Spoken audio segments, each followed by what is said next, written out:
Hey Disney fans, welcome back. This video is going to be a direct response to somebody who wrote me a message who wanted to know about some places to eat on property. This is probably going to be a very long video, so either watch it in pieces or settle in because it's probably going to be one of my longest ones that I've done so far.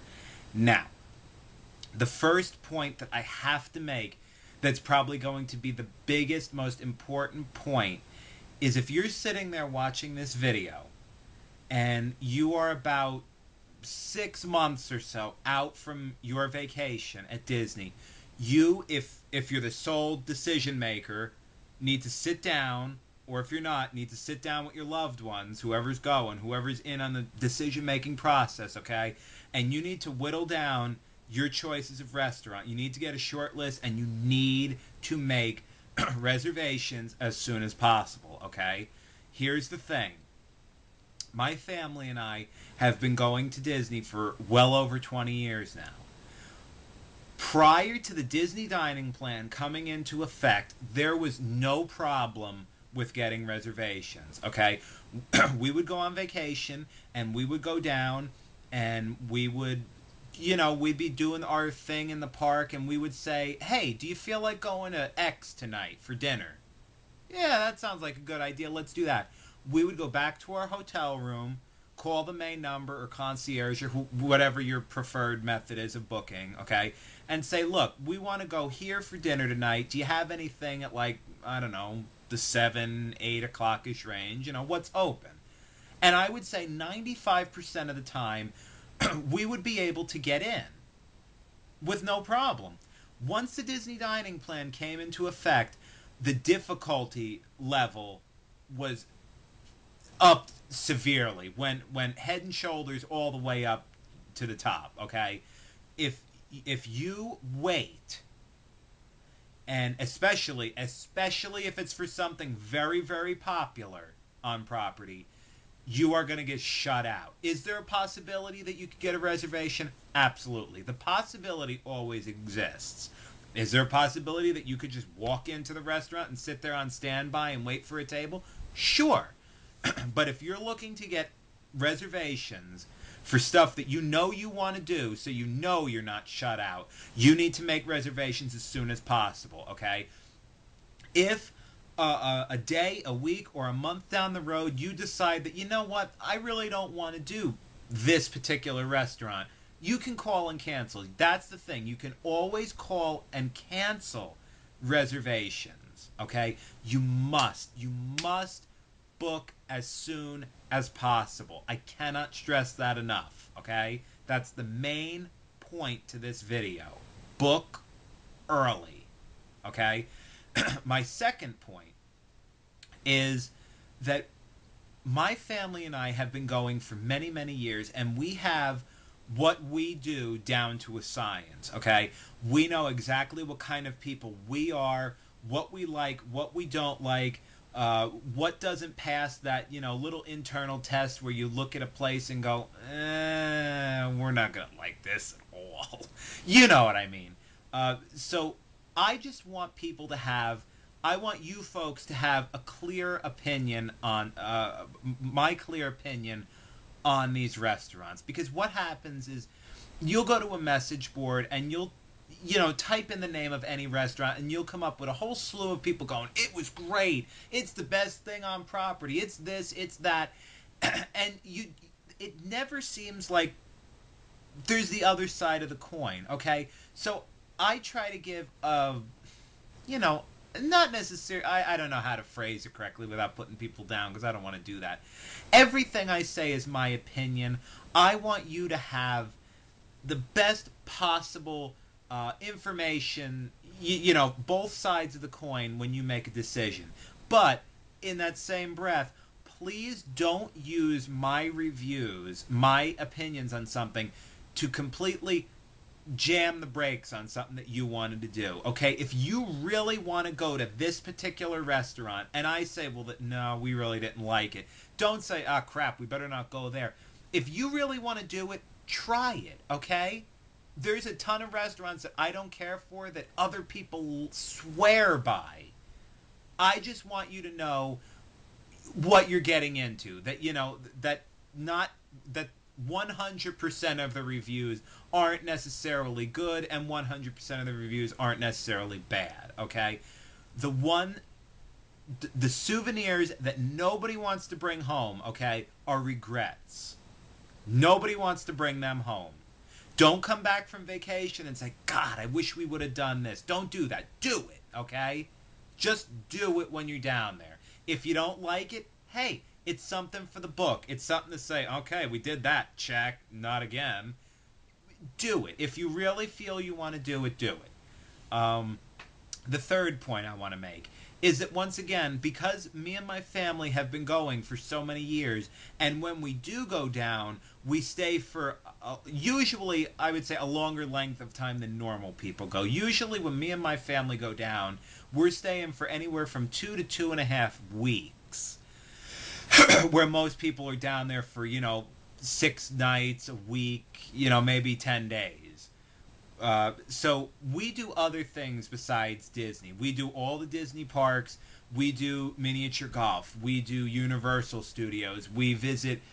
We have family that lives down in South Florida. We just like riding around and riding down International Drive and being together and talking and listening to the radio. Okay, so we always rent a car, so we have that uh, ability to easily go off property. Okay, and the reason I bring this up is because there are points in this video where I'm going to make a suggestion to go off property, and if you have that, um, if you have that ability to go off property, my suggestion might enhance your experience and usually will save you money versus on property. If you don't have the ability to go off property, if you're not renting a car or whatever, it's a moot point, okay? Because whatever money that you would save by going to a restaurant off property would be offset by the cost of whatever you would pay a taxi or a car service. Okay, so I just want to give people options here, so you can use what suits your family and group the best. Now, on to places to eat on property. Starting with breakfast, Crystal Palace is probably one of the more well-known places to eat on property because it's so visible. Crystal Palace, just in case you haven't been to Disney before, and if you have been, you probably know what I'm talking about. Crystal Palace is inside the Magic Kingdom, at the end of Main Street on your left, as you walk into the park. As you're walking towards the castle. Um, it's a buffet style. It's a character. A lot of the restaurants that I'm telling you about are going to be character, or definitely themed restaurants. I'm sorry, just to go off on a little tangent here. Usually, my family and I do not eat in the world for I don't know how to say it, non-character or themed restaurants. Okay, where some people might grab a burger on Main Street in one of the little shops or grab a hot dog there. We prefer to leave the park and go off property to, let's say, a Perkins. Personally, we feel that you get a better meal at a cheaper price off property than you do on. Why? Because people off property need to work to keep your business, okay? Disney has you. They have you there. Where something off property like Perkins or Denny's or Red Lobster, okay, they have to work to bring you to them and to keep you there. There's so many restaurants in that generalized area of Florida and Orlando. There's no room for screw ups. A restaurant that has crappy service, crappy food, uh, expensive prices, or any combination of the three, okay, won't survive. There's just too much competition for you to screw up. Because people will easily go somewhere else. Usually, right next door, there's somebody else. So, so I think for some areas, Off property works a little harder to keep your business, and you might get more bang for your buck. Once again, if you have no means to get off property, the point is moot. So I'm just saying. Anyway, sorry about that. Back to the on property restaurants. For breakfast, Crystal Palace, like I said, it's a buffet style. The selection of food is very good. You have your normal breakfast culprits, your bacon, sausage, scrambled eggs. You have a little bar on the side area that has different fresh fruits, bagels, cream cheese, stuff like that, little pastries. One nice feature about the buffet in Crystal Palace is that in the center they have um,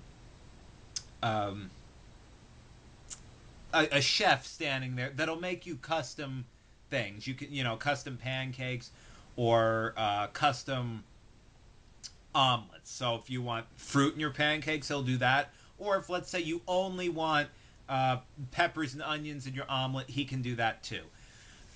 It's a character meal. The characters in Crystal Palace are the Winnie the Pooh gang. So you'll have obviously Pooh Bear, you'll have Piglet, Eeyore, um, Tigger. Sorry, lost my train of thought there for a second. Tigger. And they'll all come around to your table. You can get pictures, autographs, whatever you want to do.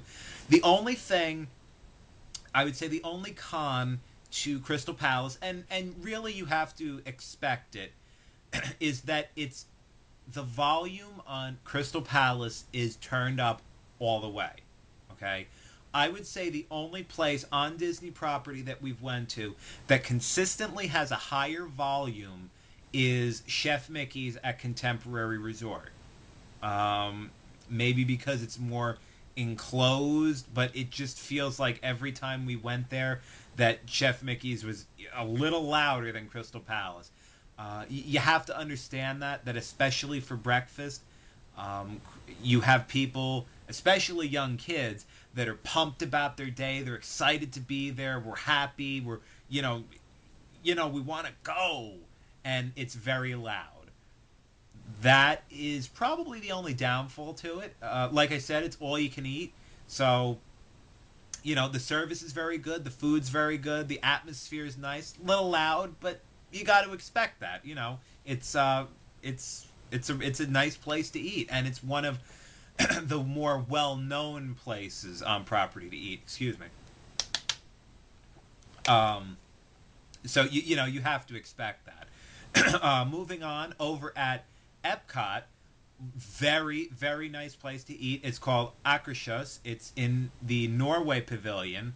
This is a princess breakfast. So as you sit there and eat, you'll have the different princesses: Sleeping Beauty, Jasmine, Ariel, Belle, and Cinderella. Cinderella is the only stationary princess. What happens is when when your name is finally up, you'll be led into the restaurant, and usually Cinderella, sometimes it's Belle, I guess it depends on who wants to work where, is in a little alcove area, and they'll take you and you'll get a picture taken with the princess there. She's the only princess that won't come around to you. Once you're seated, all the other princesses will come around to your table. You can do the autograph thing. You can do the picture thing with them there. The picture that they take with Cinderella or Belle, whoever's working the alcove, is free. I don't know how to explain it. It's the picture is not technically free. Okay, once again, because we've been going there for so long, before you got the free picture, the price of the meal was lower. Okay, all of a sudden, when they gave you this free picture, the price of the meal went up.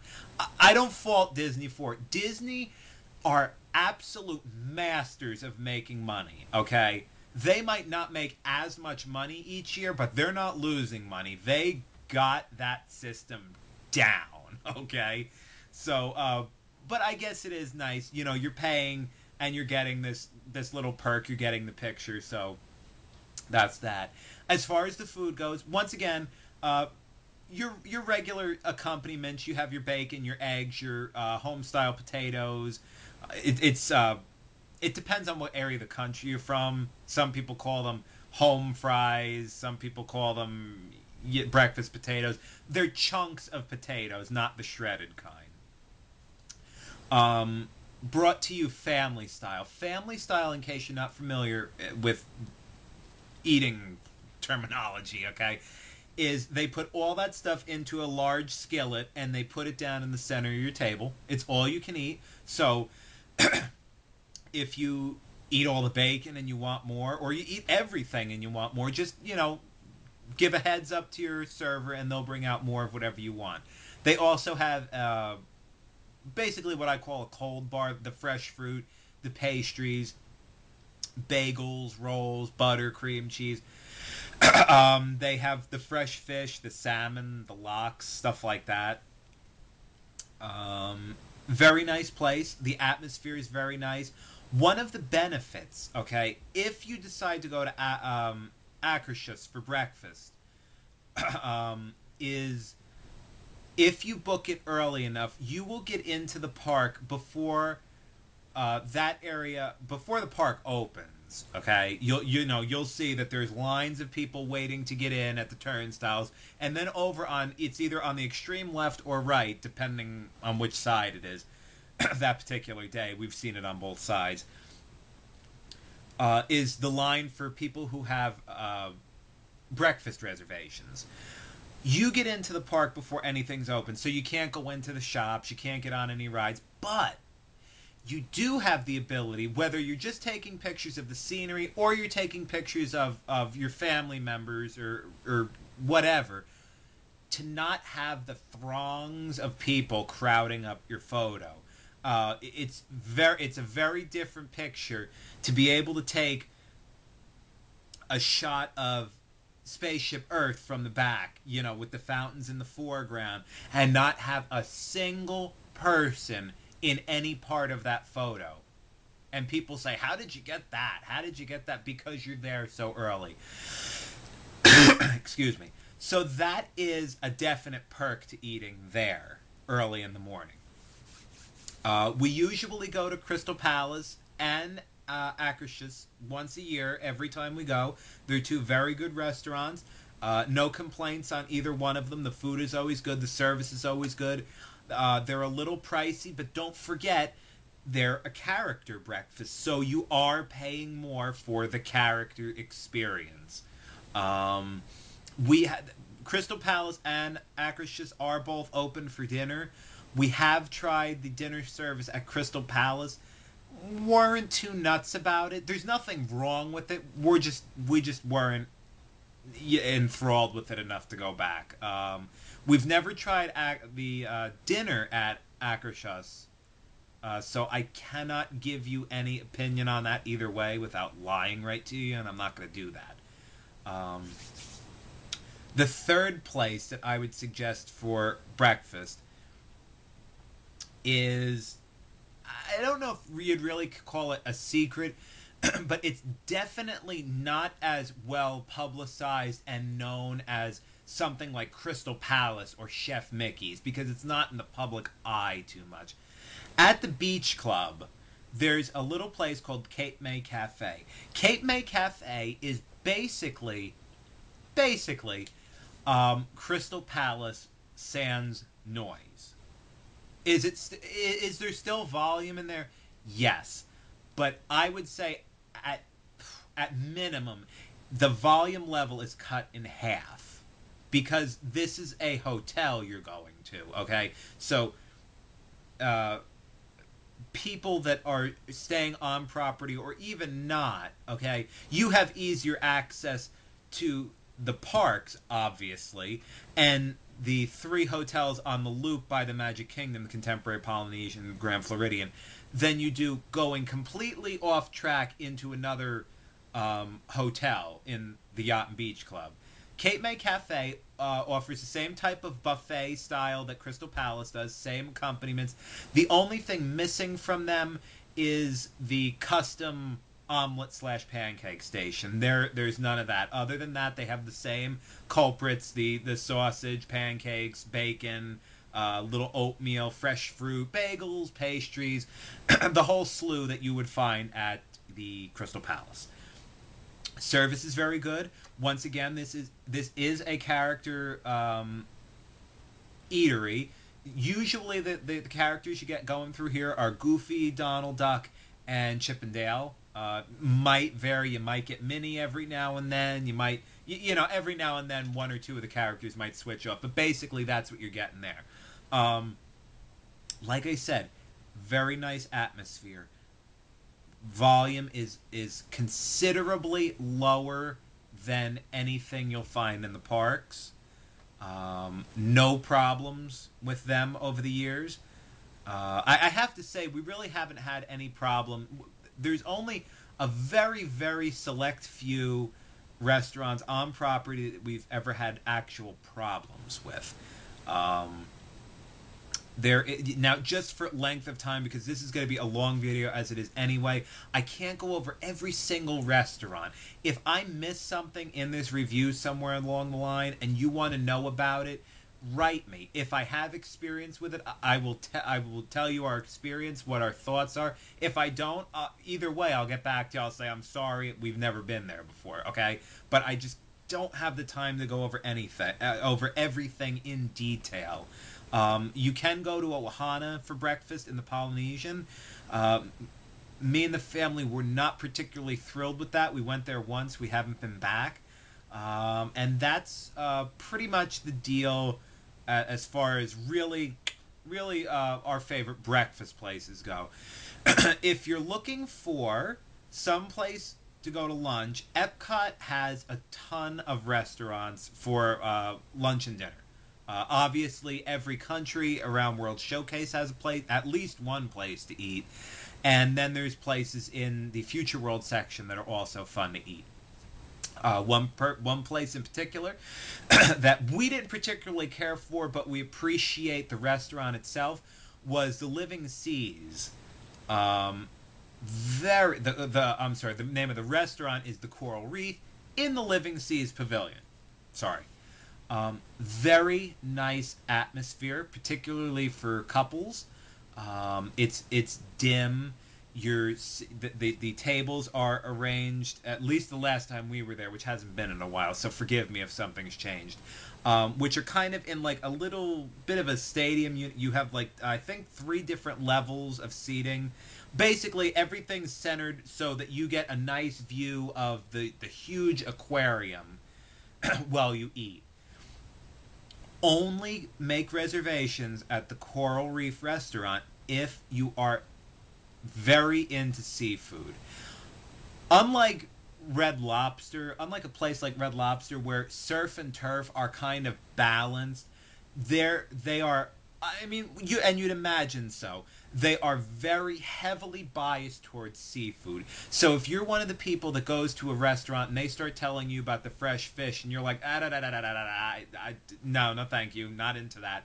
If that's your mindset and your attitude, I would recommend against going there. My dad's a bit of a seafood eater. The rest of us, my mother, me, and my sister, not so much. So we were kind of out there in left field with not too much to choose from. But if you're a big seafood buff, they're all about the scallops, the fresh fish, the lobster, clams, shrimp, you name it, they got it. Very nice atmosphere, considerably quieter, bit on the pricey side, but very nice. Actually, as a bit of a funny story here, when we went there, this opened me and my father's eyes up. Like I said, we're not big muckety muck peoples. Our palates aren't so refined. We're, I'm sorry, we're hamburger helper. We're sloppy Joe. Throw something on the grill. We're not, caviar and fine wine, and I mean, if that's what you're into, that's fine. But anyway, we offered we ordered the tuna medallions, and up until this point, me and my dad had never had real tuna. And just in case you're not aware, fresh tuna doesn't taste anything like the stuff in the can. It's a completely different animal, just about. It's like the difference between eating chicken and eating beef. It's, we got the tuna medallions and we bit into it and we're like, oh my God, what is that? Is that tuna? It's completely different. So that was how we found out that fresh and canned tuna aren't the same. Anyway, working around the uh, World Showcase, this is where the car comes into place. It comes into play a lot because basically every restaurant that you have around the World Showcase has a counterpart off property where, in my opinion, you can get more food, a better show, and better food at a cheaper price than around the world. Just one example is Japan, because I think that's one of the more talked about, frequent, showy type restaurants down there. In Japan, in the Japan Pavilion, there's a place called Teppan Edo. Teppan Edo is a hibachi restaurant. In case you're not familiar, I don't know. Hibachi is where the chef will come out and cook your food on the table in front of you, which is very nice. If you have the means, I recommend going off property to some place, and there are other restaurants. I'm just making it for instance. On International Drive, there's a restaurant called The Kobe, or Benihana, stuff like that. But we frequent The Kobe. You get, in our opinion, more food and a better show at a cheaper price than you would if you had this just about the same meal on property in the Japan Pavilion in Epcot. Okay? If you have the means to get off property and it's not a complete hassle, I would recommend it. I think if you were to do those two, if you were to do Teppan Edo on night one and go to Kobe on night two, I'm pretty sure that you would enjoy the Kobe more, because they're, once again, they're working harder to get and to keep your business, because they have to advertise. Disney doesn't. Usually, if you're off property, any place you go to has the little coupon books, the little visitors guides, and everything. And there's usually a coupon for a couple bucks off your appetizers and drinks and stuff like that. So I'm just saying, another place, walking around the World Showcase, that always seems to get absolutely rave reviews from everybody. In the Canada Pavilion, there is a steakhouse called Le Cellaire. It's a very nice place, don't get me wrong. The food that they make is very good. In my opinion, in my family's opinion, it's a glorified steakhouse. Okay?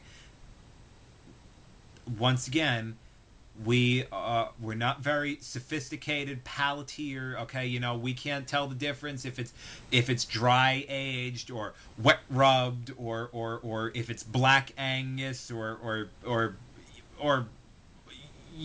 Beatrice the cow. We can't tell the difference. Okay, so in my opinion, I could get the same steak, that same tasty cut of meat, by going off property somewhere like Cattleman's, or Red Lobster, or Longhorn, or so. I just don't.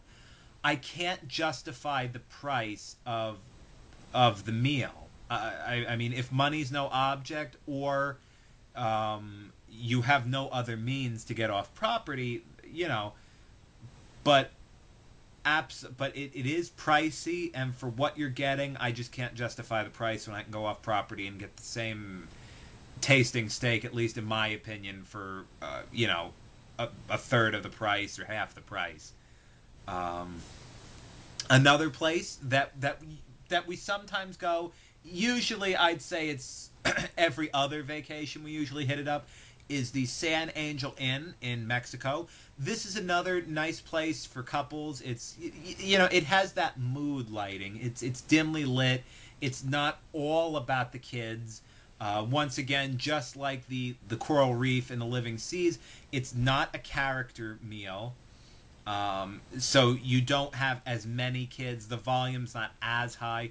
Basically, in case you've never been there, inside in Mexico, there's a building uh, that when you go inside is basically meant to look like a little town square at night decorated for a Mexican fiesta. Okay, they have all different, they're selling all the different piñatas and sombreros and stuff. And in the back, there's a boat ride that they just recently redid with the Three Caballeros from Disney with Donald and his two friends, and that goes through.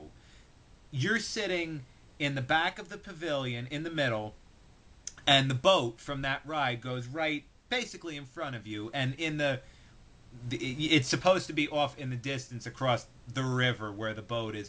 There's a volcano that lights up, and it's little, it has little puffs of smoke that are coming out. The food's good.